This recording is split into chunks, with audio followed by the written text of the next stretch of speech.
afternoon, everyone. So sorry for the delay. Having a few technical issues at my end that I'm just trying to sort out, but thank you all so much for joining us. I've obviously got Sally here with us as well, Sally Morris from MFG, who has kindly agreed to speak to us again this afternoon. So a massive thank you to Sally for giving up her time to speak to us all. Just bear with me for a moment or two. I'm just admitting some last people into the group to make sure that we've got everybody here. And apologies again for the delay.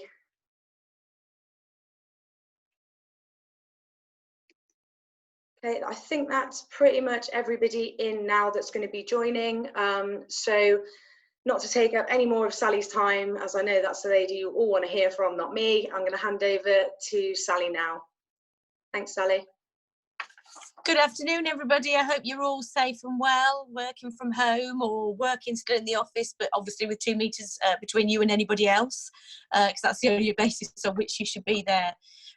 We thought we'd do another wrap-up part 2 from the initial webinar, mainly because we've got more flesh on the bones now. We've got a lot more guidance from the government about what it is that actually is going to happen with the furlough scheme and how it should be applied. And in addition, obviously, there's a lot of questions that people have got that I can run through, and hopefully will resolve some of the issues that you have around the scheme in general. So let's do a resume to start with. So the scheme is open, as we know, to all UK employers that have a PAYE scheme in place on the 28th of February 2020. That seems to be the key date that they're relying on in relation to the introduction of the scheme.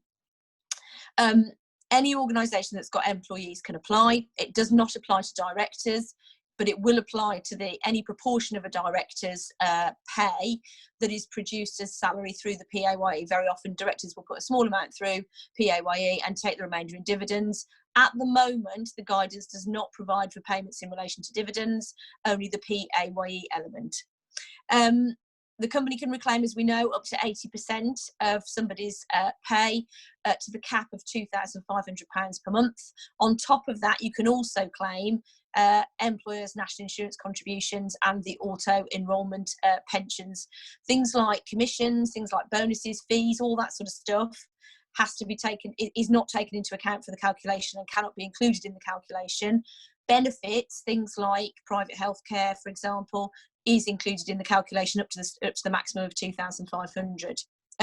Now, in terms of topping up pay, you have no obligation, and the guidance now that we have makes that very clear. You've got no obligation to top up pay to 100%, but you will need to give consideration to the contract as to whether you've got an obligation to do that or not. So if you've got contracts of employment with a layoff and short-time working clause in it, then you can reduce the pay to 80% without any obligation to top up. If you haven't got a layoff or short-time working clause in the contract, then you will be obliged to top up the 20% unless you get your employees to agree and consent to you not doing so. So just bear that in mind so you don't end up with any sort of breach of contract or unlawful deduction claims. The calculation for the 80% is the salary that the individual had on the 28th of February 2020. So if you looked at your PAYE and looked at your payroll, whatever that person earned on the 28th of February 2020 is the relevant calculation. If you have somebody whose pay varies, then you've got 2 options. You can either use the calculation that would have applied for the same month in 2019, or you can look at average monthly earnings over the 2019 to 2020 tax year. The government are quite happy, it would seem, for you to choose whichever is more favourable. So there's no one size fits all. If you did the calculation and one was higher than the other, you could go with the higher and they'd be happy with that, it would appear. Now, individuals are only entitled to minimum wage for the hours they work. There's been some confusion, I think, in relation to national minimum wage because of the fact that if you actually only paid 80%, some people's pay might fall below national minimum wage. Well, in that respect, people are only entitled to be paid the national minimum wage if they are actually working. And of course, with furlough, they're not actually working. So it is the case that it could be that they're receiving less than the national minimum wage, but that will be lawful under the scheme and it won't expose you to a claim for failing to pay national minimum wage on that occasion. If, however, you've got somebody who is undertaking any training, because one of the things that they've said about furlough is that you've got the right to still allow your employees to train, and that was uncertain before we had the guidelines come through. You can allow individuals to do training and it won't be considered work as long as you're not receiving any sort of financial benefit for the training that they're doing.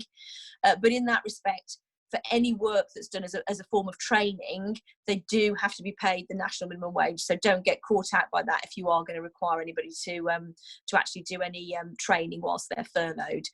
Volunteer work obviously is dealt with separately under the voluntary scheme. Now, one of the questions that I seem to be asked a lot is that people are being put under pressure, I think because of Martin Lewis, to be honest, and comments that he made on his show the other Friday, that people may have been dismissed or they've left the organisation, and they've done so before the furlough scheme has come into play. In that situation, people are asking to be put back onto their previous employer's payroll so that they can actually then make a claim under the furlough scheme. For the avoidance of doubt, it is proposed that this scheme will apply to people who were dismissed after the 28th of February by reason of redundancy or laid off because of this COVID-19 crisis. It is not, therefore, for people to say, well, actually, I left you, I don't know, 20th of February. It hasn't worked out in my old job. I'm now out of work, but I want you to put me back on your payroll so that I can be furloughed. It doesn't apply to that. Neither will it apply to the situation where after the 28th of February, for example, somebody's left. Let's say somebody left on the 10th of March. Because they've got another job to go to. It hasn't worked out. Perhaps they've been let go by their new employer, and they're coming back to you and saying, well, you've got an obligation to put me on your payroll and furlough me. Let's be absolutely clear here. Firstly, there's no obligation on any company to take anybody back on to furlough them. That's the overriding position. And you certainly can't do that if it's somebody that was dismissed before the 28th of February, because they won't be on your payroll as of that date. And you certainly don't have to do that for anybody that's left after the 28th of February of their own volition, or perhaps because they were dismissed for gross misconduct or something that's not connected to a redundancy or layoff situation. So hopefully that's really clarified that point. If you have, however, made somebody redundant or laid them off after the 28th of February because of COVID-19, then you can rehire them and put them on your payroll, and you can furlough them through the scheme, or that seems to be what the government is saying. Let me just get rid of that. Are you guys back? Sorry about that. I think that was my neighbour calling to see whether I needed supplies from the local shop. Now then, we know that this scheme has been introduced for an initial 3-month period up until the 31st of May and backdated to the 1st of March. Some of the other questions that I've been getting are about, well, we'd like to backdate it to the 1st of March. Just to be absolutely clear, you can only claim from when you actually furlough the employee. So let's say you didn't furlough your employees until the 25th of March. You can't obviously backdate to claim from the 1st of March because they were working up to the 25th of March. And if you'd laid them off before that period, then of course you can claim back up to the 1st of March. But if they were actually working, you can only claim from the date onwards where they've been furloughed. We know now as well that there is the ability to rotate staff. So we did think that that was going to be the case through the guidance. We've had a bit more information about that. And you can furlough people in tranches of 3 weeks, which means that gives you the opportunity to rotate staff if you need to do so. Although you don't have to, you could just furlough staff for the entire period up to the 31st of May, or indeed any extended period if the government does extend the actual scheme that they've brought into play. The important thing that you need to consider is that during the furlough period, employees are not obliged to carry out any work at all. So it's really important that you don't have them carrying out any work apart from, and I've touched on the training point there. Those that are on sick pay and self-isolating are not deemed to be furloughed. However, if somebody becomes better, so if somebody, for example, says, I'm no longer ill, I've got over COVID-19, or they've been ill for some other reason and are now well, they can be furloughed after that. So there's no issue in that respect. Those that are socially distancing, so those people that are shielding, for example, in a vulnerable group, or because they've got vulnerable people at home so they can't be at work, again, they are people that you can furlough. Now, there's been some questions around maternity leave. There is nothing to stop somebody that's on a statutory maternity leave to actually cut their leave short, give notice and return to work, and then be furloughed. So if that happens, that's just viable under the scheme. No one's raised any issues with that. You can only claim under the furlough scheme in tranches of 3 weeks. So you can't be paid weekly, i.e. so you could start processing your payroll weekly. It would need to be done 3 weekly, because that's how you will claim from the government. When the portal's open, it's still not open. Employees on unpaid leave cannot be furloughed. I know we've got a question which I'll come on to, which is about suspension, but anybody that's on unpaid leave can't be furloughed unless they were placed on unpaid leave after the 28th of February. So that deals with the layoff situation. I think that probably runs us through what I think the resume of where we are with the guidelines are, and further information that we've had from the government. Unless anybody's got any more questions on what I've said, I was going to propose to move on to the list of questions that I've had sent through. So, Olivia, is there anybody that wants to ask anything before we move on? I think just to keep it as sort of tight as it can be in terms of timing, just sort of after the last seminar when we obviously got a lot of questions, maybe if you go over all of your questions that you had pre-submitted. Yeah, that's fine. Then just if there's anything then at the end that needs covering, we can pick that up, just because I don't want there to be any duplication in the questions. Should we maybe do it that way? Yeah, that's fine. So I'll just deal with this first question. I'll read it out so that everybody knows what I'm answering. So it says, I've just had a last minute question raised from the office where one of our old employees, who was removed from post in February and as such paid a month's notice in lieu, so officially finished mid-March, now ask if we could put her back on the payroll so she can be furloughed, as she hasn't got another job yet and now have no income. So it looks as if this is somebody who was removed from post in February and paid a month's notice in lieu. I'm not certain from this whether or not that person was terminated because of COVID-19 or whether it was for any other reason. Sandy, I think it was you that asked this question. But in any event, would have been paid in lieu of notice Yes, it was. Yes, Sandy. Yes. So, okay. So they were dismissed because of COVID-19. Is that what you're saying?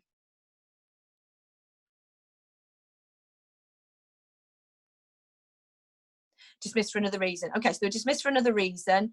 It looks as if they went mid-February, we're saying, and paid in lieu of notice. Well, to me, that means they're not going to be, great, thanks, Sandy. That looks to me as if they're not going to be on the payroll on the 28th of February because they were paid in lieu, which means that you're not going to be able to get them back on and furlough them. Plus, of course, their employment's not been terminated because it's connected to redundancy or layoff because of COVID-19. They've left for another reason, so you don't have to. Now, it's up to you whether you want to put them back on the payroll and furlough them.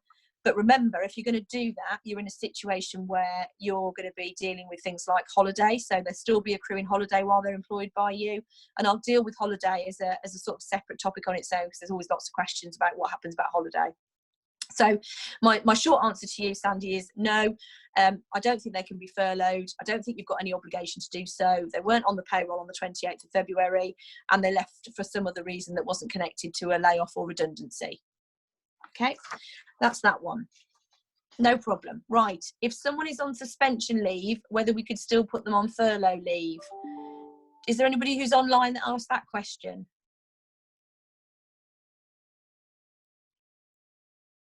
I'm presuming they meant suspension from a disciplinary point of view. If that's the case, then my view is well, they're suspended. They're suspended subject to you instructing them otherwise. I can't see any reason why you couldn't furlough them, but you'd need to make it clear that they're still subject to suspension terms, because obviously that's going to reduce costs for you. Otherwise, you'd have to pay full pay for the suspension period. What you would need to do, though, if you wanted to move forward with any disciplinary proceedings in that respect, is you need to, of course, bring them back into work and not furlough them any longer before you could move forward with the process. Right, next question. If we have a new starter, offer letter sent and accepted for the 14th of April, can he be furloughed after he started? The simple answer is no, because he wasn't on your payroll on the 28th of February 2020, and therefore there's no way that you could employ him and furlough him, which leaves you with the opportunity to either withdraw the offer, start him in employment, or that's effectively it. I mean, if he was to start and then you couldn't afford it, you could give him a short amount of notice to terminate his employment. It'd be a week's notice after 1 month's employment. But in my view, no, he's not going to be somebody that could be furloughed.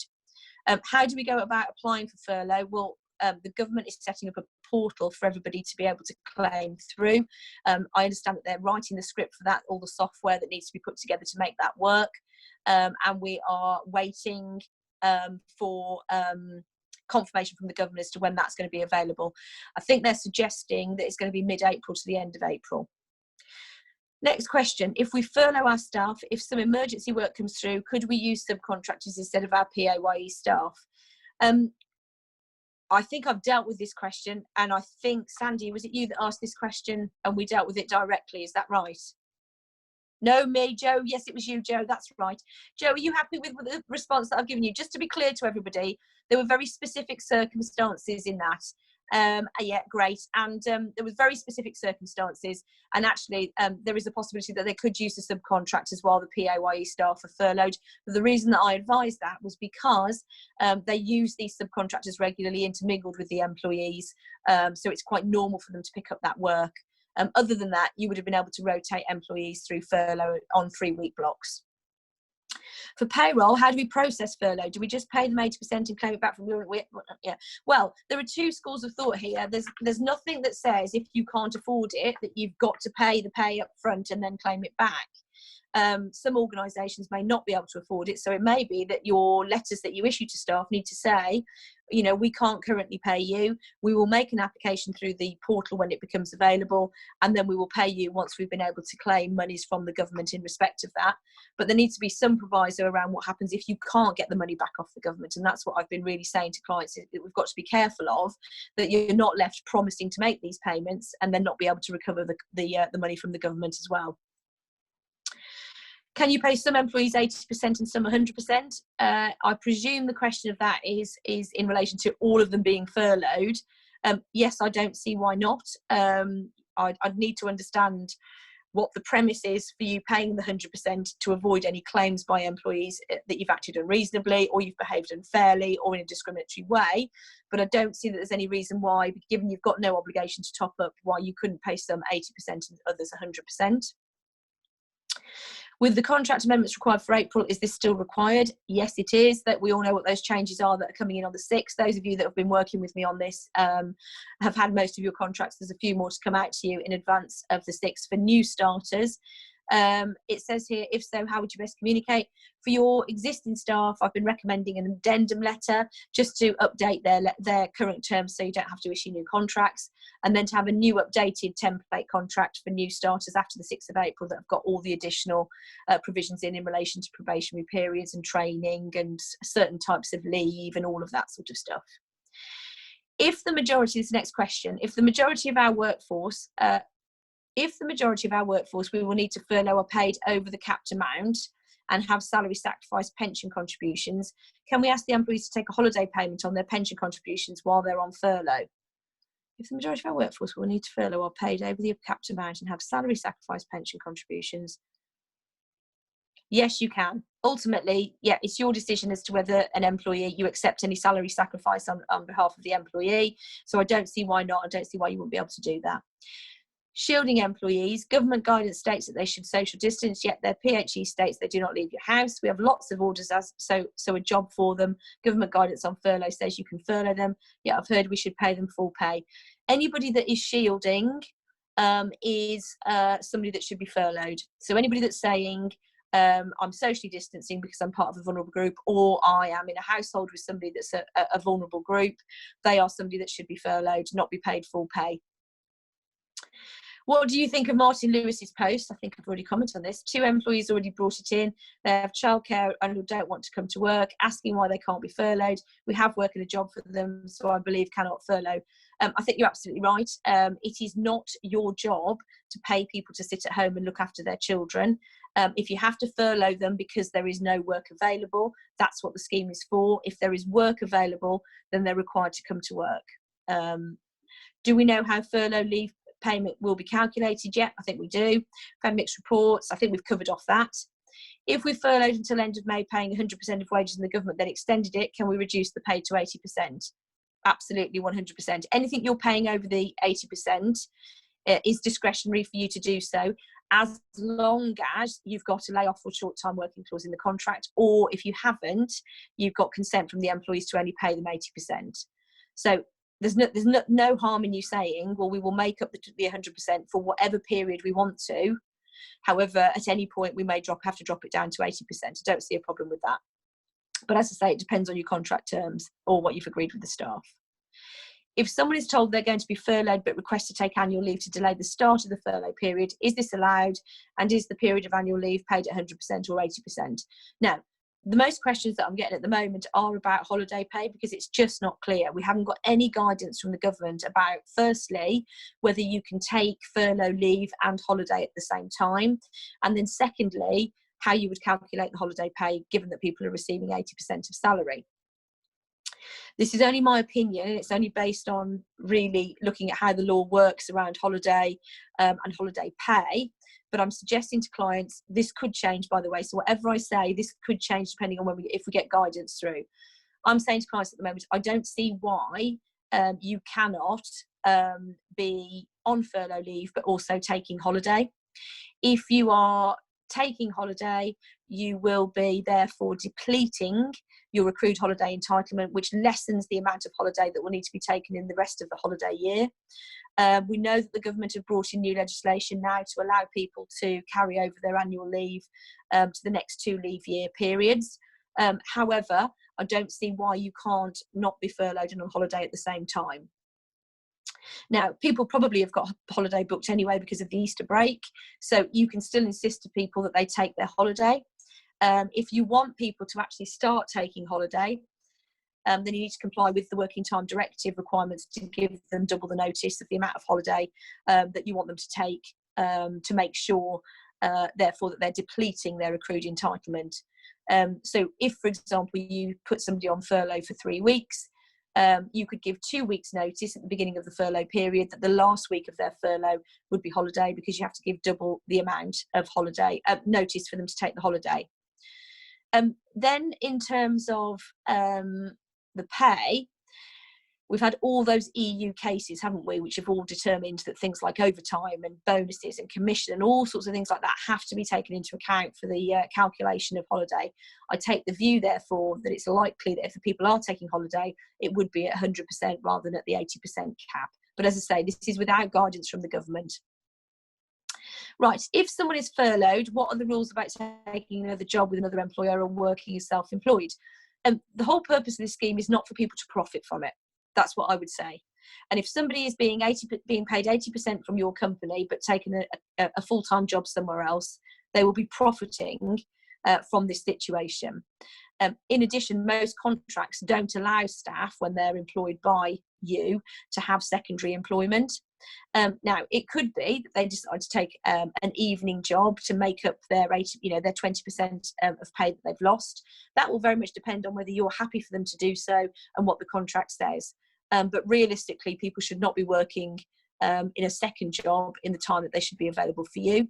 That's especially the case given that you have the opportunity to change your mind at any time and bring them back in after they've been furloughed for a period of 3 weeks to actually work for you. This last one, I've dealt with that one. That's just to do with the calculation of furlough again. So that deals with all of the questions that were sent in advance, and hopefully that's provided you with some answers. Have we got any more questions, Olivia? Oh, yeah. Hold on. Well, while you get back up, I think, yeah, thank you for answering all of the pre-submitted ones. We have had that's all right. We have had a few more be put in the chat. Do you want me to read them out so that we can hear them on the recording? Yeah. Okay, so the first one, can you just confirm, if we rotate people, can they be off for 3 weeks, then work for 3 weeks, then be off again? Yes, they can. They can come back in and back out as you need them, as long as it's in 3 week blocks.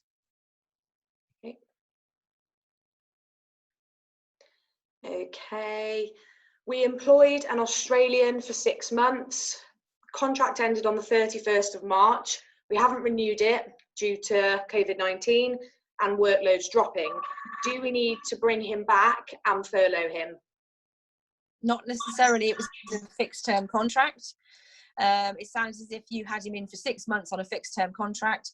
I don't think you need to treat him any differently to any other individual who was on a fixed term contract, because the point that you had the fixed term contract is because you had a fixed amount of work that needed to be done. You clearly don't have that work needing to be done any longer. And as it was fixed term, there was no anticipation that he would continue in work after that 6 month period. So no, I don't think you need to. Okay. You might want to, but you don't need to. Another question. We don't have a top up or layoff clause in our contracts. However, in the letter that they have agreed to, we did explicitly state that we would not be topping this up. Will this protect us from a breach of contract? They may be deemed to have affirmed the breach because they've accepted the letter and carried on and allowed you to do it. But ultimately, I think the letter probably should have implied into it an ongoing layoff clause, so that you would have been protected going forward.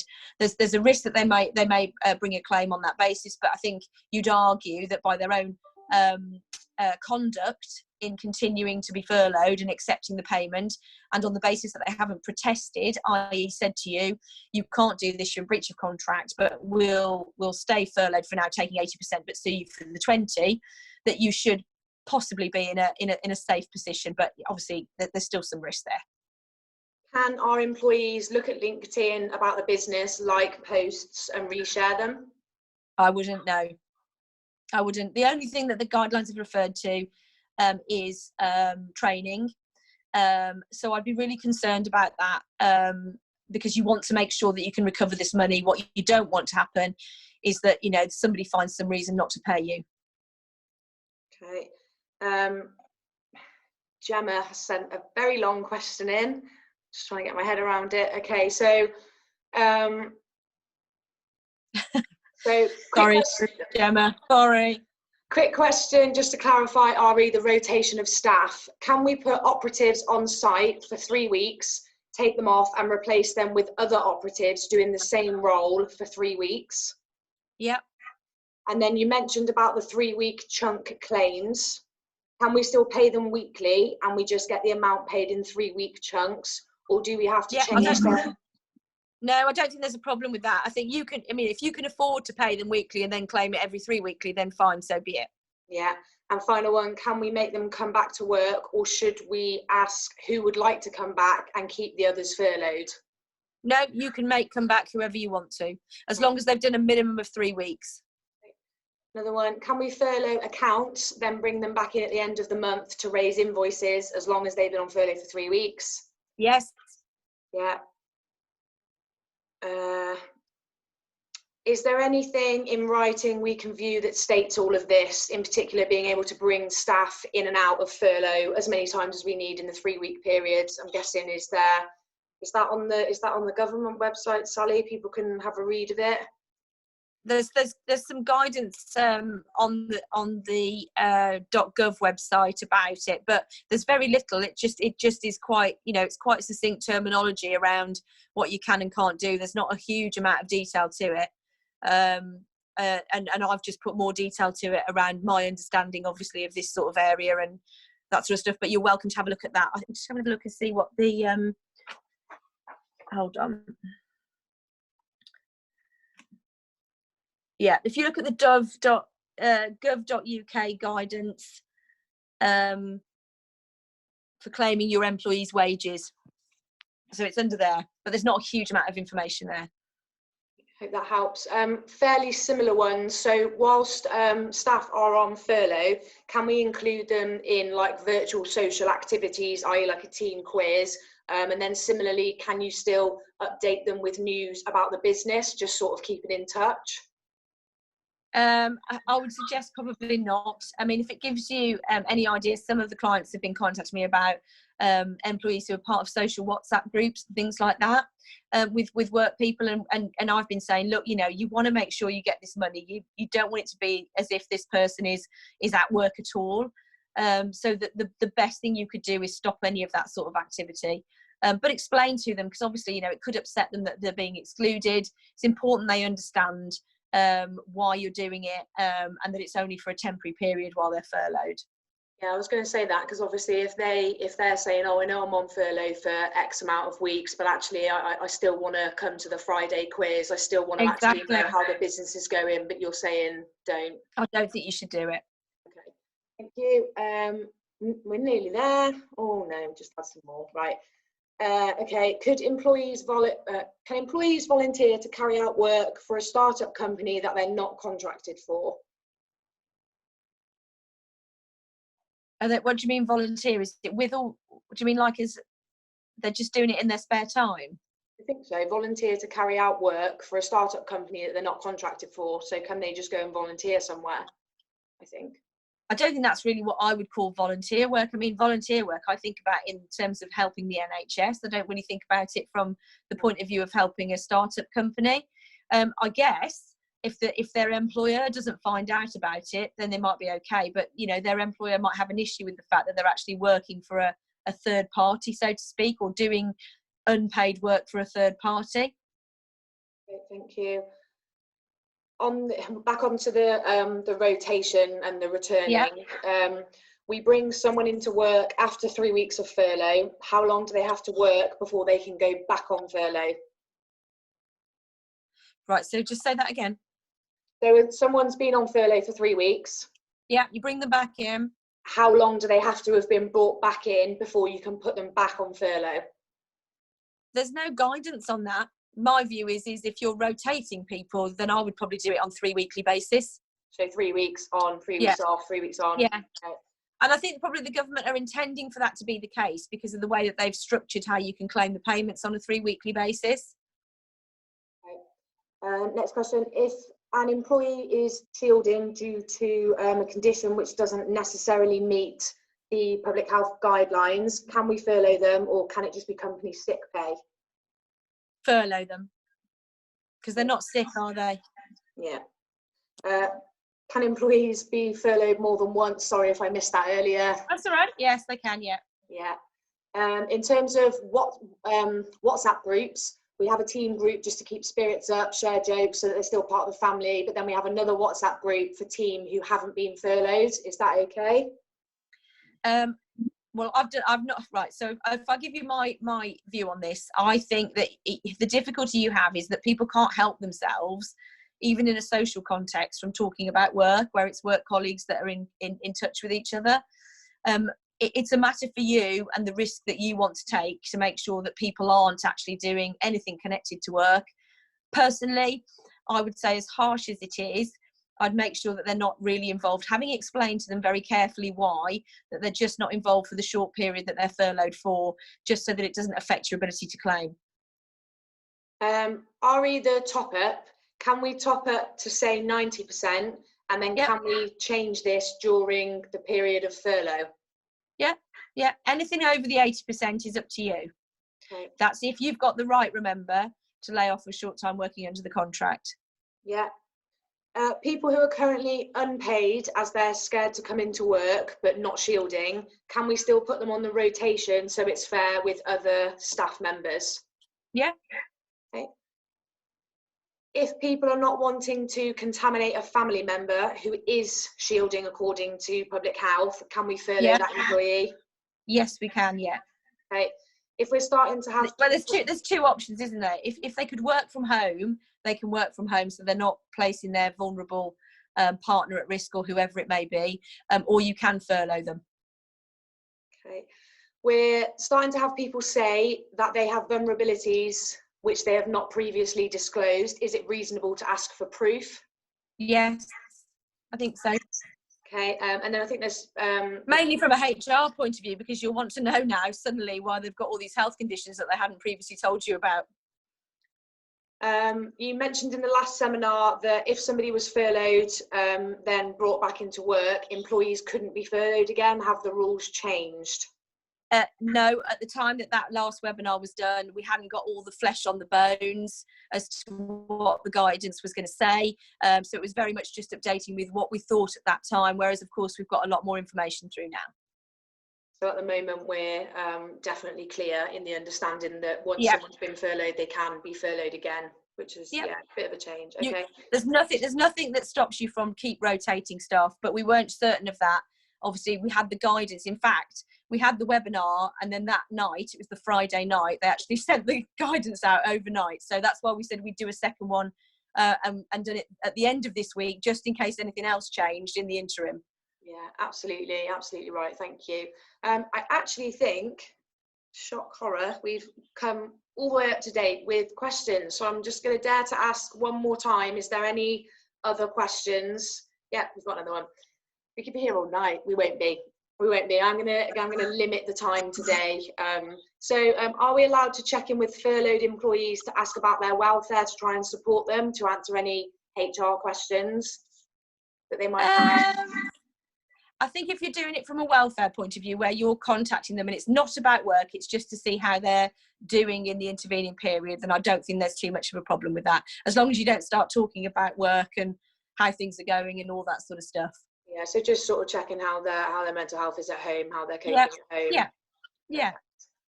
Okay, last chance for any questions then about anything that Sally hasn't already covered. People are typing extra long questions.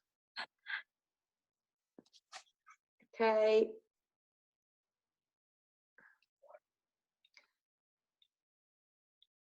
Yeah, just got one more coming in. No problem, Joe.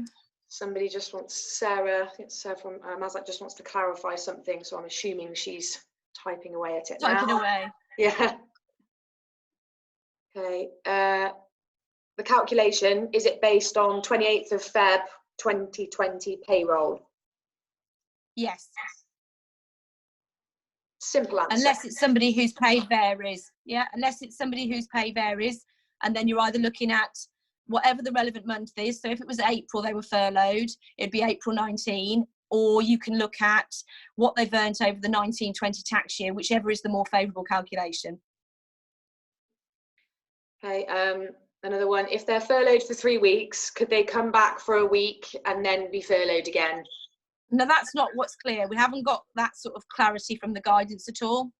So I've been saying to clients to be clear or to be safe to do it in 3-week blocks, because that's the basis on which you'll be entitled to claim.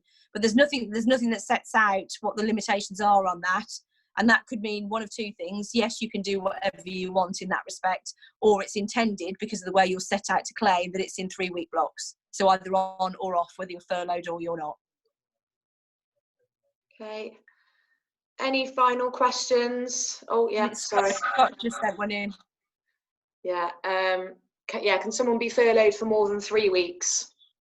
Yes, you could literally say to everybody now, you're going home until the 31st of May, and we'll talk to you then again when the scheme expires or whether the government extend it. Okay. Anyone else? Any final questions? Oh, lovely feedback. Okay, I think that's probably brought us to the end then. So yeah, lots of people saying thank you to Sally. A massive thank you from me and from everyone at the chamber as well, Sally, for giving up your time. I'm sure everyone's found it so helpful.